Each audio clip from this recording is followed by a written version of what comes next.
Hello friends, स्वागत है आपका हमारे YouTube channel MP sky academy में। आज के इस वीडियो में हम कहानी उसने कहा था, इसके लेखक हैं चंद्रधर शर्मा गुलेरी जी। अब इस कहानी पर जो प्रश्न बनता है उस प्रश्न का उत्तर लिखने से पहले हमें ये जानना जरूरी है कि चंद्रधर शर्मा गुलेरी जी ने केवल 3 कहानियाँ लिखी। सुखमय जीवन, बुद्धू का कांटा, उसने कहा था। अब इन तीनों कहानियों में उसने कहा था कहानी का जो हिंदी कहानी साहित्य के इतिहास में कुछ अलग ही महत्व है। यानी कि ये 3 कहानियाँ उन्होंने लिखी। अब इसमें से उसने कहा था जो कहानी उन्होंने लिखा उसका महत्व कुछ अलग ही है। जो हिंदी कहानी का साहित्य है उसके इतिहास में इस कहानी का क्या महत्व है, अब ये इस कहानी में ऐसा है क्या कि ये अलग महत्व रखता है। तो हम देखते हैं क्वेश्चन क्या बना है इस पर। कहानी कला की दृष्टि से उसने कहा था कहानी की विवेचना कीजिए। अब इसका आंसर लिखने से पहले आप ये जान लीजिए कि विवेचना करने के लिए कहा जाए या समीक्षा करने के लिए कहा जाए तब भी आप यही उत्तर लिखेंगे। सबसे पहले शीर्षक लिखेंगे, उसके पहले कथानक, फिर आगे चल के आपको बताया जाएगा क्या हेडिंग है। सबसे पहले शीर्षक लिखना है, इसमें आप लिखेंगे कहानी उसने कहा था कि लेखक चंद्रधर शर्मा गुलेरी जी हैं। इस कहानी का शीर्षक ही इतना आकर्षक है कि पाठक शीर्षक पढ़ते ही बहुत ज़्यादा उत्सुक हो जाता है कि उसने कहा था, किसने कहा था, क्या कहा था, क्यों कहा था। इस प्रकार के अनेक प्रश्न सोचने लगता है। अब कोई भी इस कहानी को अगर सुनेगा कि इस कहानी का नाम क्या है, उसने कहा था। अब उसने कहा था, जो भी पढ़ेगा वो सोचेगा कि कहानी में है क्या, किसने कहा था, किससे कहा था, क्या कहा था, क्यों कहा था, कब कहा था। ये सब मन में ऐसे सवाल आते हैं। तो अब कहानी को पढ़ने पर ही पता चलेगा। इसी एक वाक्य पर उसने कहा था पूरी कहानी आधारित है। इस कहानी की मूल संवेदना इसी से जुड़ी है। लहना सिंह ने अपना त्याग इसी वाक्य के लिए किया। सूबेदारनी ने उससे कहा था, उसका पालन लहना सिंह ने किया। यह कहानी फ्लैशबैक पद्धति पर आधारित है। अब इसमें आपको ये पता चल गया कि किसने कहा, सूबेदारनी ने कहा था। किससे, तो लहना सिंह से कहा था। और लहना सिंह ने इसी वाक्य के लिए उसने कहा था, इतने के लिए अपने जीवन का उसने त्याग कर दिया था। और यह कहानी फ्लैशबैक पद्धति पर आधारित है, यानी कि पीछे की बातें जो हैं उसे बताई गई हैं, पिछला जो बीता हुआ है वो सब। सबसे पहला हेडिंग है कथानक। कथानक में लिखना है, अमृतसर में एक लड़का और एक लड़की अपने मामा के यहाँ आए हुए थे, जो संयोग से कभी कभी बाजार के दुकानों पर मिलते थे। जब भी लड़का लड़की से मिलता तो यही पूछता, तेरी कुड़माई हो गई। इस पर लड़की धत कहकर भाग जाती। ऐसे ही लड़के ने लड़की से 2-3 बार यही प्रश्न पूछा तो उसे उत्तर में वही धत मिला। इस प्रकार मिलना और बात करना दोनों के हृदय में पवित्र प्रेम को अंकुरित कर दिया। कुछ दिनों बाद एक दिन फिर से दोनों मिलते हैं और लड़का पूछता है, तेरी कुड़माई हो गई। परंतु इस बार लड़की ने उत्तर में कहा, हाँ हो गई। कब? कल। देखते नहीं, यह रेशम से कढ़ा हुआ सालू। इतना कहकर वह चली जाती है और लड़के को इस बात से बहुत दुख होता है। फिर इनकी मुलाकात 25 वर्ष बाद लड़का लहना सिंह, लड़की सूबेदारनी के रूप में एक दूसरे से परिचित होते हैं।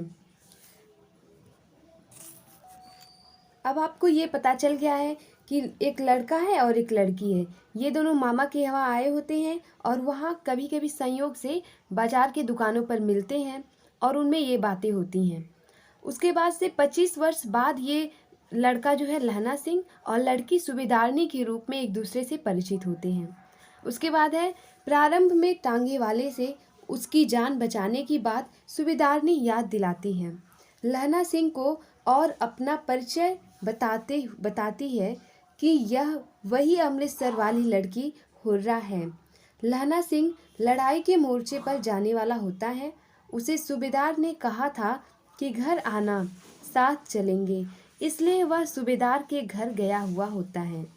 अब सूबेदारिनी अपना आंचल लहना सिंह के आगे पसारती हुई कहती है कि जैसे तुमने मेरी जान बचाई थी वैसे ही मेरे पति और पुत्र बोधा सिंह को बचाना।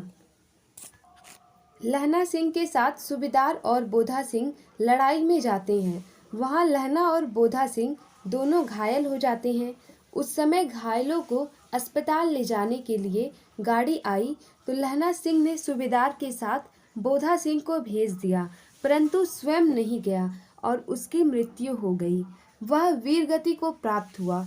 मरने से पहले उसने सूबेदार से कहा था कि सूबेदारनी के लिए चिट्ठी लिखना तो उसमें कह देना कि मुझसे जो उसने कहा था मैंने कर दिया। इस प्रकार लहना सिंह ने अपने पवित्र प्रेम तथा वचन निभाने के लिए अपने प्राणों की आहुति दे दी। दूसरे हेडिंग में हम लिखेंगे पात्र एवं चरित्र चित्रण। इसमें लिखना है कहानी में लगभग 7-8 पात्र हैं। मुख्य पात्रों में लहना सिंह और सूबेदारनी है। लहना सिंह एक सच्चा प्रेमी है जो अपनी प्रेमिका 25 वर्ष बाद मिली के द्वारा दिए गए वचन को पूरा करने के लिए अपने प्राणों का त्याग कर दिया। सूबेदारनी के चरित्र में अपने पति और पुत्र के प्रति प्रेम का भाव स्पष्ट दिखता है।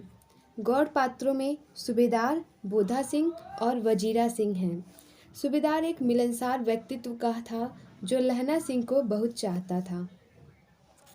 तीसरा हेडिंग है संवाद का।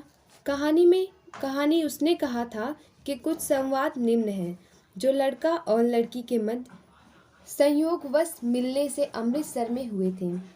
लड़का तेरी कुड़माई हो गई, लड़की धत कहकर भाग जाती।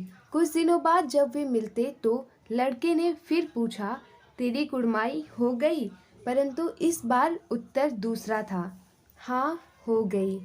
कब? लड़की कल। देखते नहीं यह रेशम का कढ़ा हुआ सालू। युद्ध के लिए खंदकों में बैठे हुए सिपाहियों से लहना सिंह, राम राम, यह भी कोई लड़ाई है। दिन रात खंदकों में बैठे हड्डियां अकड़ गईं। लुधियाना से 10 गुना जाड़ा और मेह और बर्फ ऊपर से। ये सभी संवाद हैं जो उन लोगों के मध्य हुए थे। आप कोई और भी संवाद लिख सकते हैं। जब आप कहानी को पढ़ेंगे तो बहुत सारे ऐसे संवाद मिल जाएंगे। चौथा हेडिंग देश काल वातावरण का है। पंजाब राज्य के अमृतसर में वातावरण प्रेम का बना हुआ होता है।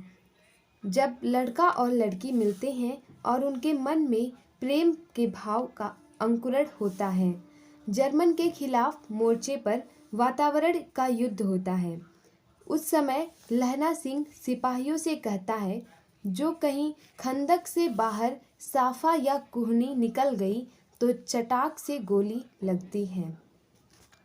पांचवा हेडिंग भाषा शैली का है। चूँकि इस कहानी का प्रारंभ ही अमृतसर से हुआ है, इसलिए इसमें सबसे ज़्यादा पंजाबी शब्द हैं। जोगिए, कर्मा वालिए, पुत्ता प्यारियाँ, लंबी वालिए, कुड़माई, सालू, वाह गुरुजी की फतह, वाह गुरुजी की खालसा इत्यादि। कहानी में कुछ अंग्रेजी शब्दों का भी प्रयोग हुआ है। Quarter, cigarette, pneumonia, relief. Sanskrit में छई, दंत वीणोपदेशाचार्य। इस प्रकार उन्हें इन भाषाओं का ज्ञान था। इस कहानी में काव्यात्मक तथा विवेचनात्मक शैली विद्यमान है। छठा हेडिंग उद्देश्य का है। उद्देश्य में लिखना है, इस कहानी का मूल उद्देश्य उस प्रेम संवेदना को दर्शाना है जिसके वचन पूरा करने, कर्तव्य निभाने में लहना सिंह ने अपने प्राण न्यौछावर कर दिए। निष्कर्ष में हम लिखेंगे, विषय वस्तु और संवेदना के अपूर्व सृजनात्मकता के कारण आज शताब्दी भर बाद भी यह कहानी अपने आकर्षण और प्रभाव में सर्वथा नवीन प्रतीत होती है। धन्यवाद।